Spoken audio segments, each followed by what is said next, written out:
Hi there, so welcome to the third in this video series about massage injury and how to make sure that you can protect yourself in your career. I really can't say I hope you enjoy this video. It's very tough stuff to hear. It is, however, the reality. It is what I call tough love, and it is very important that somebody tells you about this information. So what we're looking at here is we're looking at what I discovered around the reality of injury to massage therapists. I wanted to know the actual reality. I knew I'd been injured, and I knew anecdotally the therapists that I'd met who'd been injured, but what was the research? So when I looked for research done by the schools that had trained people and the associations that earned every year from massage therapists, I looked for research into massage therapist injury. Nada. And that shocked me to the core.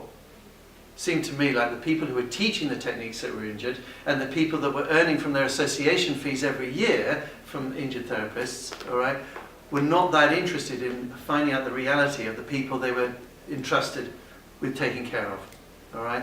So I started off and I did my own research, and then as the word started getting out about no hands and as my work, and I contacted every school and every association in the UK. I have since contacted 2,000 schools worldwide and let them know about the injury problem without one reply from any of them.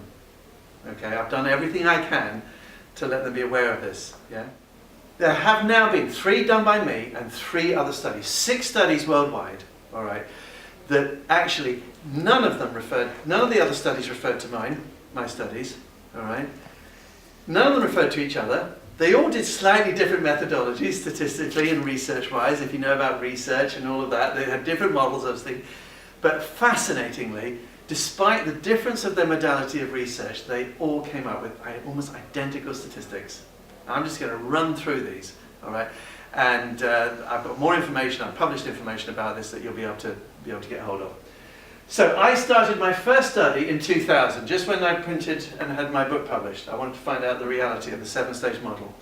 All right. I sent inquiries to, I think it was about 500 people, and 268 people sent in their forms. Okay. From the questions, it was clear that 78% of those that replied had experienced either early stages of injury or later stages, either the aches and the pains, or disability, or medical diagnosis.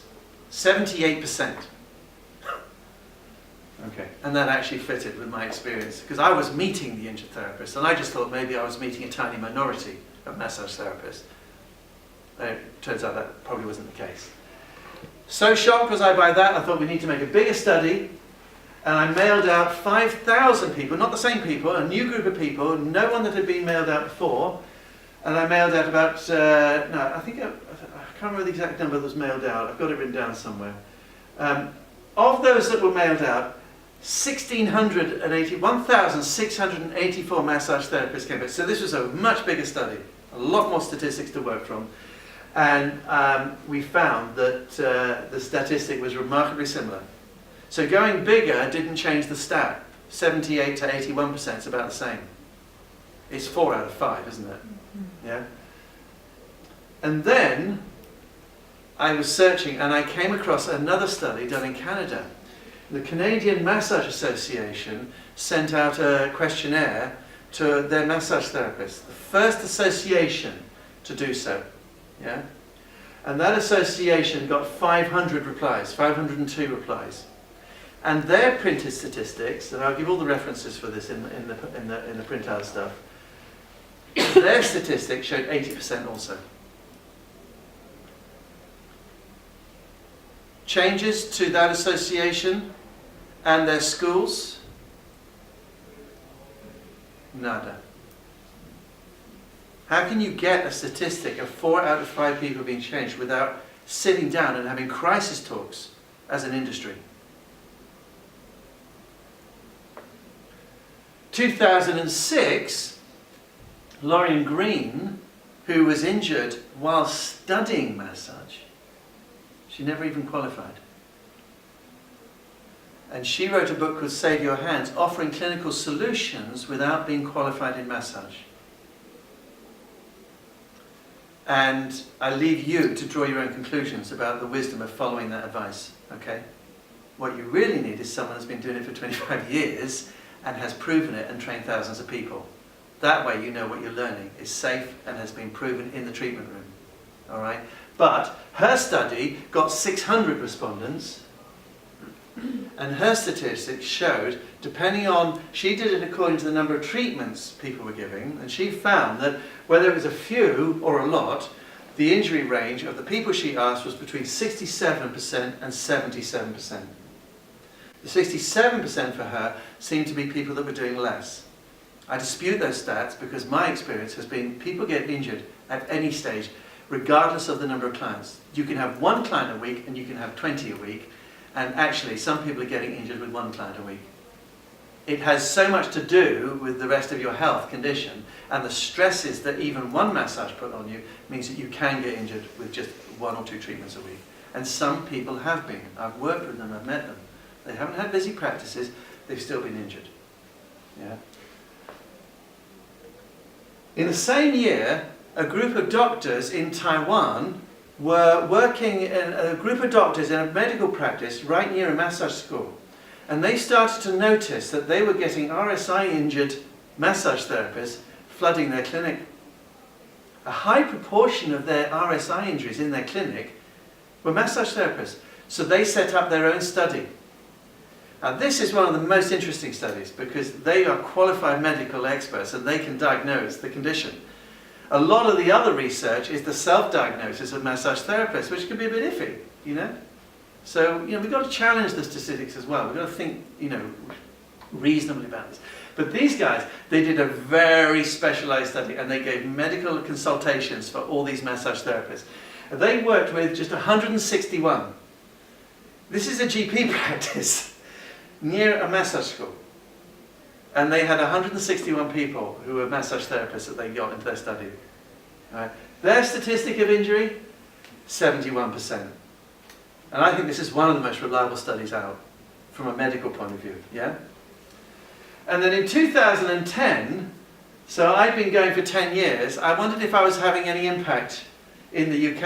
And I asked another group of people, it was about another 4,000, I mean we hunted, we got their email addresses, we sent them this, and out of the 4,000 or 5,000 we sent out, we got just under 2,000 respondents. Okay? I want you to notice the size and scale of my research compared with the other size. 500, 600, 161, and in the UK, just under 2,000, two less than 2,000. These were not people who trained in no hands. I want to see if the ripple effect was working, that schools were taking up my ideas, the schools were reading my books, and they were getting help in how to teach this stuff without injuring. You know, statistic, biggest ever, worldwide, the biggest study, 80% of injury. And what profession can survive that?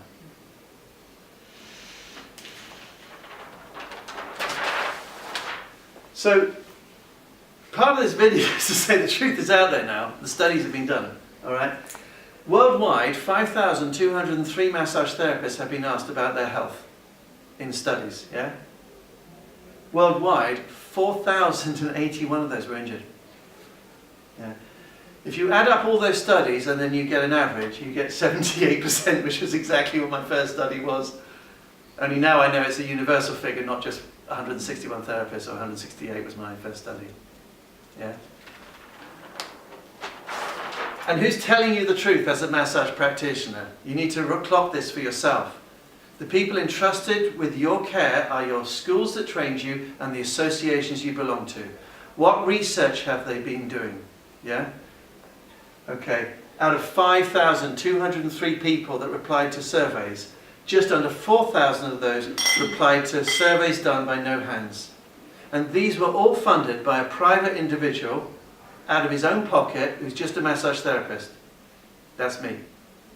I invested thousands of the money that I was earning from my courses and from my clients in finding out the reality. Okay? So who cares about you are the people who put their money where their mouth is and put their life where their mouth is. Okay, be careful who you trust to teach you this material, all right, if they're not using it day to day and working with therapists that are using it day to day. As you can see, this research does expose the massage industry's dirty little secret. Basically, that 4 out of every 5 therapists are getting injured.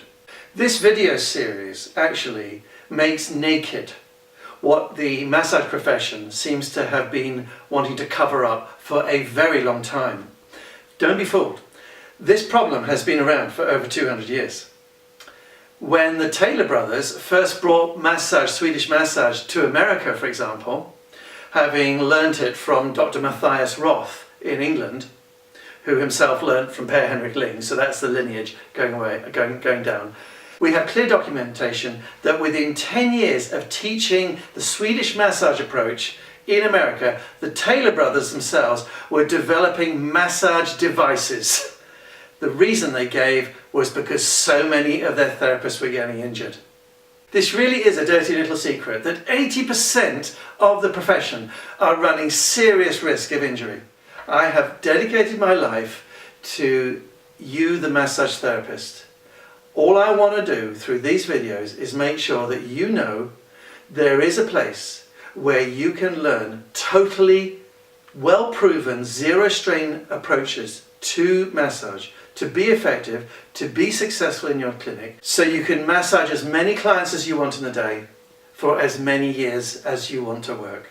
So look out for my last video in the series, which actually shares with you a very exciting new development within No Hands, which means that wherever you are in the world, you will be able to learn No Hands.